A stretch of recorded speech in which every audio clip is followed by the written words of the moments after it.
very successful team of Susan Feniger and Mary Sue Milliken began as separate careers in high school. Mary Sue in Michigan, Susan in Ohio.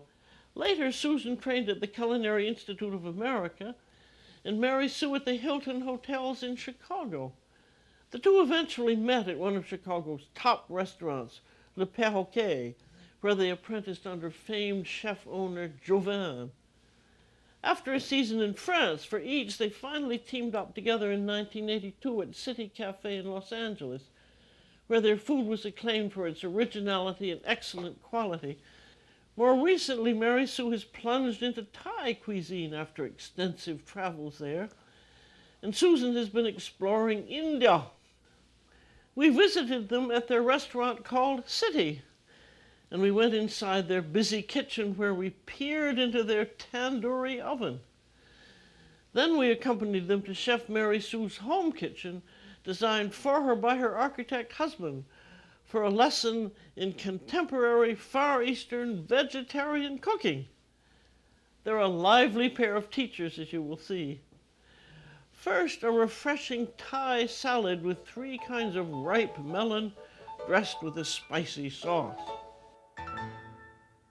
Today we're going to start with a 3-melon salad with Thai shrimp and peanut sauce.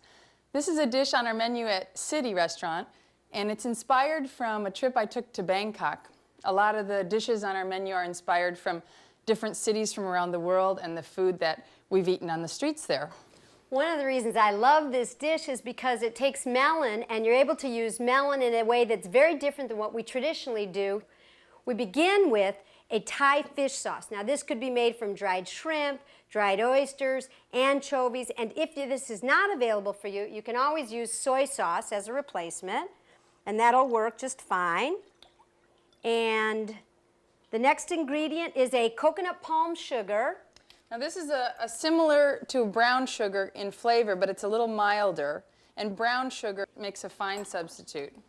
Now the next ingredient are these kefir lime leaves. Now these have an incredible bouquet, but if you can't get a hold of this, you can always use fresh lime zest, which is just the green of the lime, and what we do is this small trick where we use plastic wrap, we wrap it around a zester, and then being careful not to get anything other than the green of the lime because the white often is very bitter.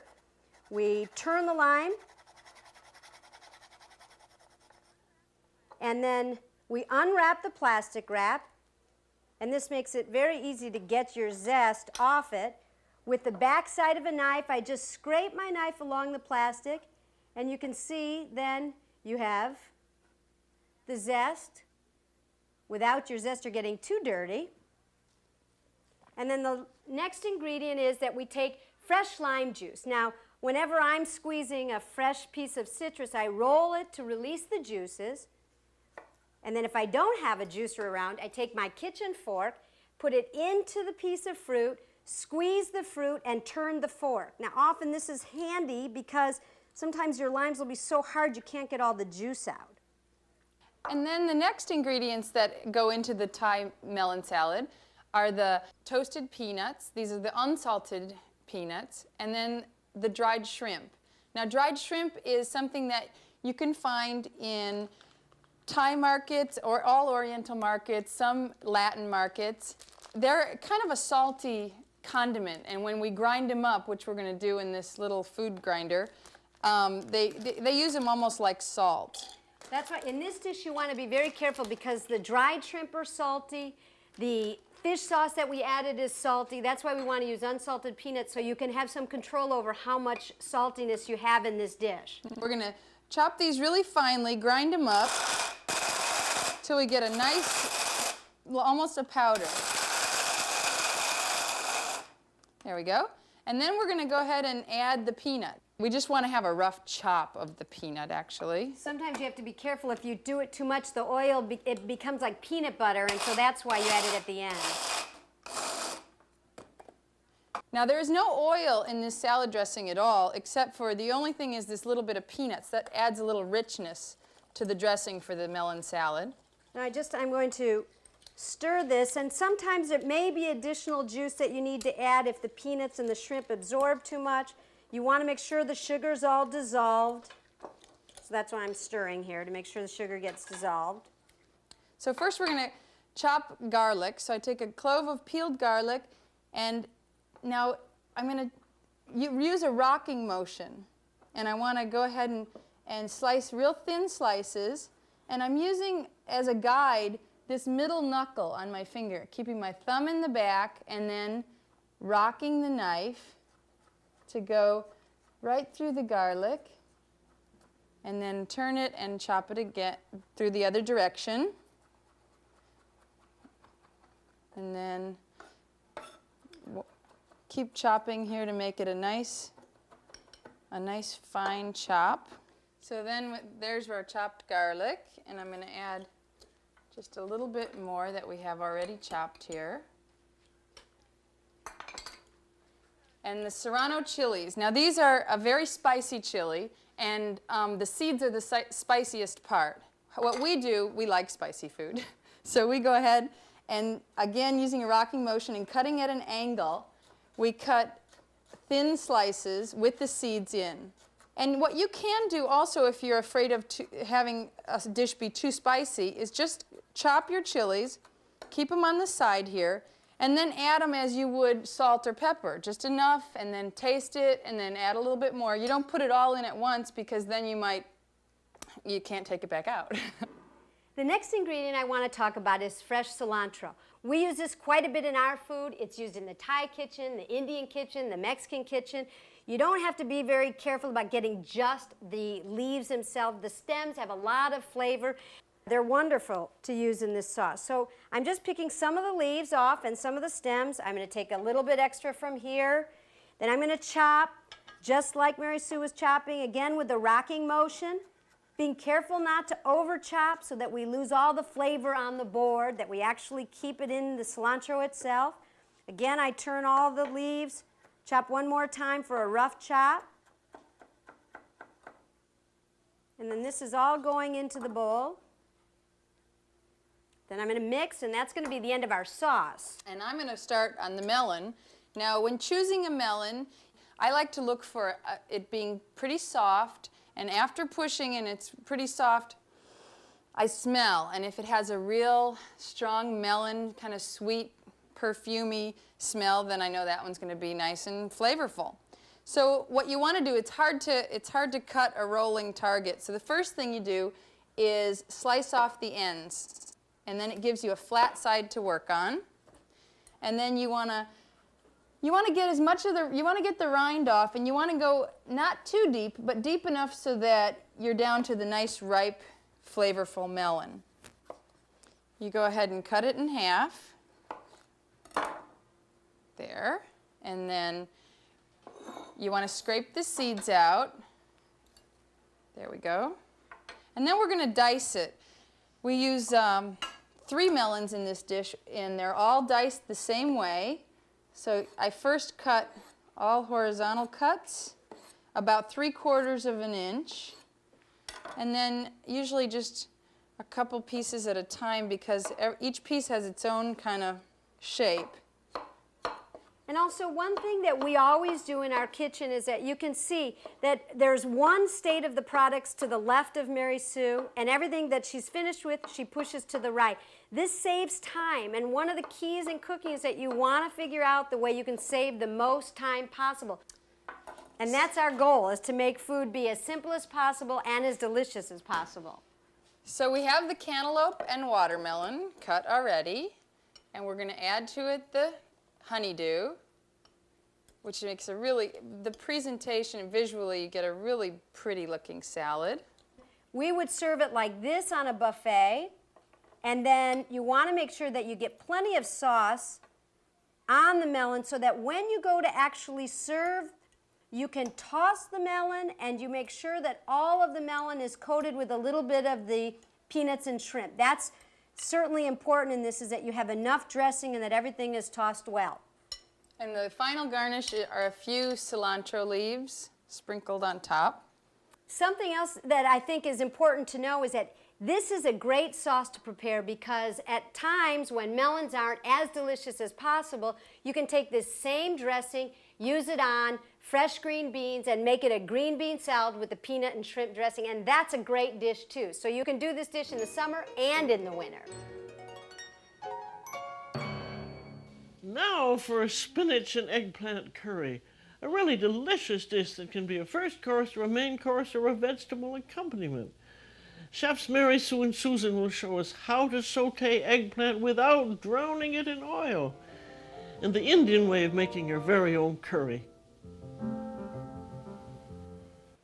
The dish we're going to be doing today is a curry of spinach and eggplant. I spent a fair amount of time in India, and one of the things I was most amazed by was all the different spices that they would use in making up a curry. And I think in this country, often it's mistaken that you can go into the grocery store and buy curry powder and that that's the way to begin a curry. What's really great and what we learned there was that you take these different mixture of spices, that's what makes up a great curry. And it's just as easy as buying curry powder. So I'm going to begin with using fresh cracked pepper. Now that's certainly something that's critical in every curry. In all cooking, freshly ground black pepper is really our choice whenever possible. Now after that, I'm going to take a little bit of cloves. You don't want to use too much because cloves are very powerful. A little bit of coriander, again, very, very strong, so you don't want to use too much. Cayenne powder, you can see how great the colors are. This is what is just so amazing to me. Cumin is one of the heavier ingredients we use in almost all curries. Cumin powder. Turmeric, of course, one of the most beautiful ingredients, but again, you don't want to get it on your clothes because you'll never get it out. And cardamom and coriander look very much the same, and with both of them you want to use just a little bit, not too strong. That makes the basis of many different curries. Any variation on these spices is okay, however you want it, but this is what we're using for this particular dish. Now, we're going to be using Japanese eggplant, but you can use domestic, the larger eggplant. We tend to prefer the Japanese eggplant because then you get skin on all of the pieces. And what we do when we're cutting this is we'll cut off the ends, and then we also might cut off, if it's thinner down at one end, we may cut those off and cut that in a different way, because our goal here is to have all even the same size pieces. So I'm going to cut it in quarters, and then I'm going to cut it in quarter moons. Now, if all the pieces of the eggplant are the same size, then they tend to cook at the same rate, and that's what you're looking for. Now what we do is add this eggplant, add a little bit of kosher salt to the eggplant. There we go. Then I'm going to mix this, and what this will do is the large kernels of kosher salt will draw out the water from the eggplant. This is critical when you're sauteing eggplant. If you didn't remove the water, this will act like a sponge, and so when you go to saute, it'll absorb the oil. And one of your goals, I'm sure, for you and in our health-conscious world is to not be eating a lot of oil. So this is critical in here. Then what we'll do is weight it down with a plate so that it'll help to remove some of the water, and then we'll put it under a bowl so that we have the water caught somewhere. And we'll let that sit for about 20-30 minutes till all of the water is removed from the eggplant. Meanwhile, I'm going to dice an onion, and onion, again, is one of those things that's in almost all curries. Now, the reason we do this rather than to chop it in a machine is that we have very little onion juice that is released from the onion. And when we go to saute it, we can get a really nice saute as opposed to a boil from having too much juice. Now, don't you have some cure for this? Now, this was a very strong onion, and we keep trying to figure out if there is some cure in order to stop your eyes from watering, but obviously you can see there we don't have one yet. The next ingredient we'll be using is the spinach. First, what we're going to do is remove the stems from the spinach. Then what we'll do is place it into a large bowl of water so all the spinach is immersed. And this is how we wash all the greens in the kitchen. Spinach or lettuces, letting gravity do all the work, pulling all the dirt down to the bottom of the bowl. So you see I'm pulling it up out of the water. Then the final step of where we're going to go is take our eggplant that we've had weighted down for the last 20 minutes, and what we were going to do is take this off, You can see the water that's been released by salting the eggplant and weighting it. There's also some water left on top there. And The eggplant's kind of sweated a little bit. what we'll do is try and dry the eggplant completely, because this is a very important step, that you make sure the eggplant is patted completely dry. There we go. Now at this point what we're going to do is go over to the stove and start the cooking process.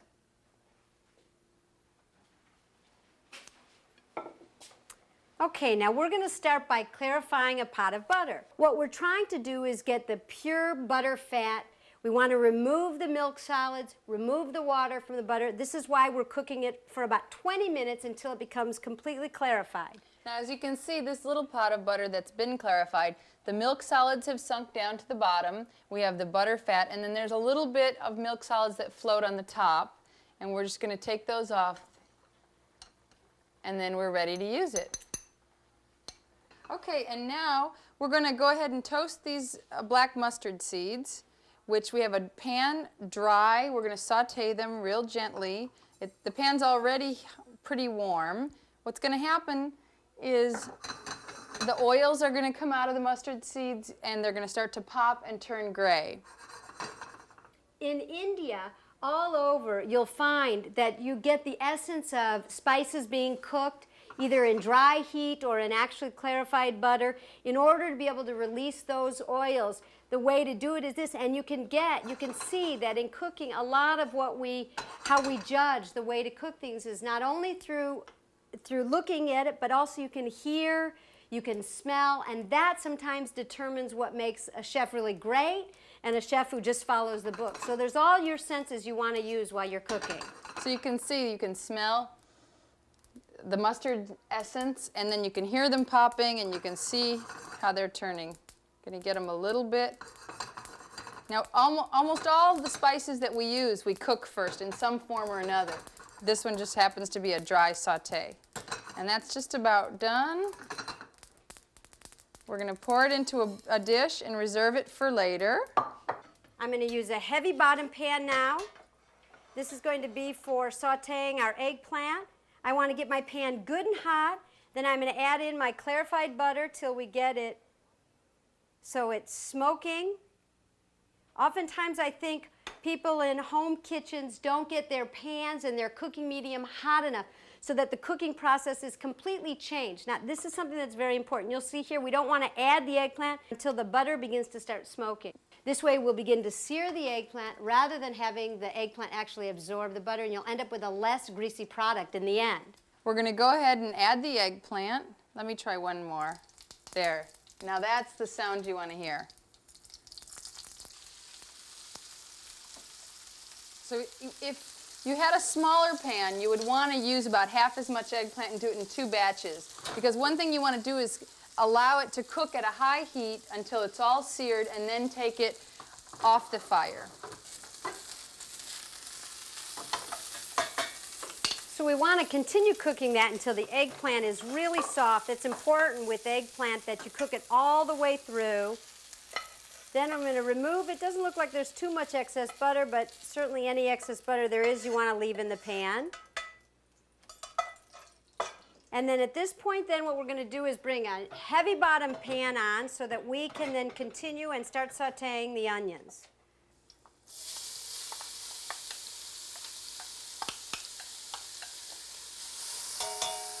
And as you start to cook the onions in the hot butter, they're going to do some caramelizing, which is the idea.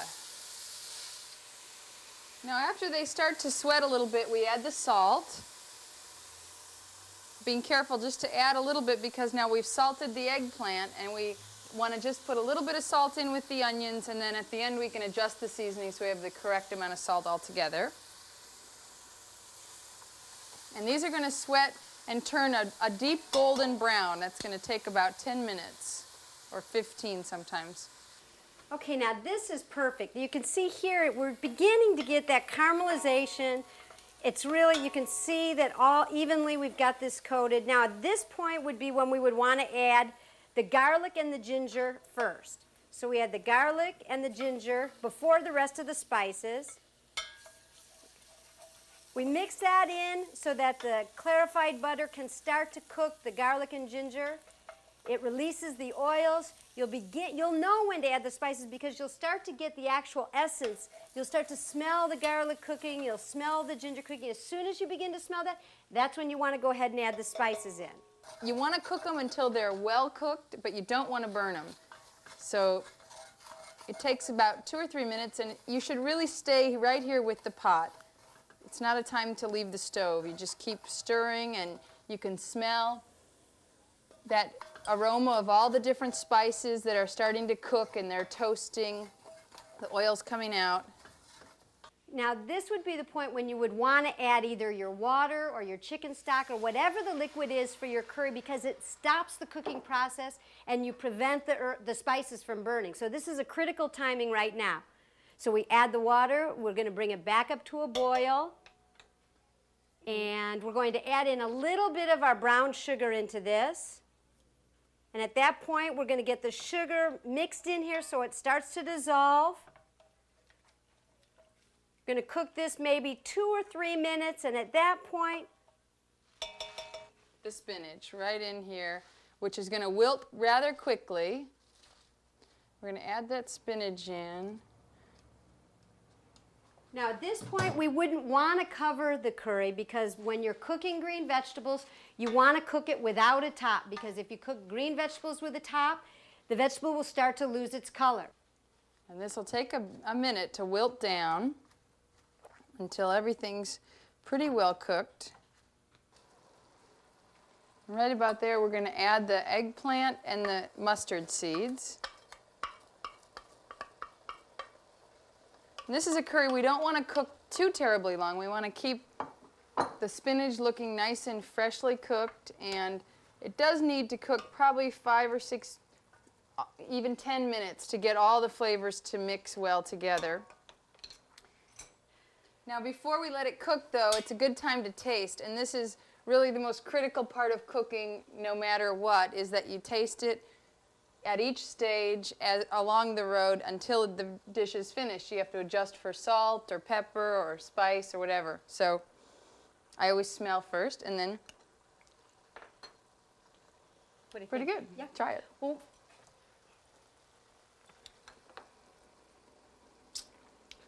yum, delicious.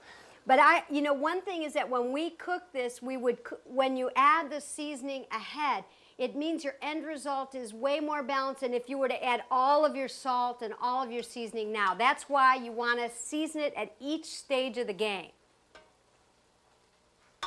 Not Great. bad. Mm-hmm. Mm-hmm. Now here's how Susan and Mary Sue would serve a complete vegetarian buffet.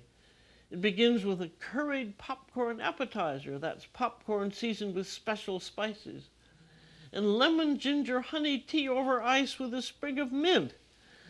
Then there's the Thai melon salad. The main course is our eggplant spinach curry accompanied by basmati rice and by a spicy concoction of orange lentils known in India as dal. We also have yogurt and homemade pickled tomatoes. So there are plenty of good things to eat. Until next time, I'm Julia Child for Cooking with Master Chefs. Bon appétit.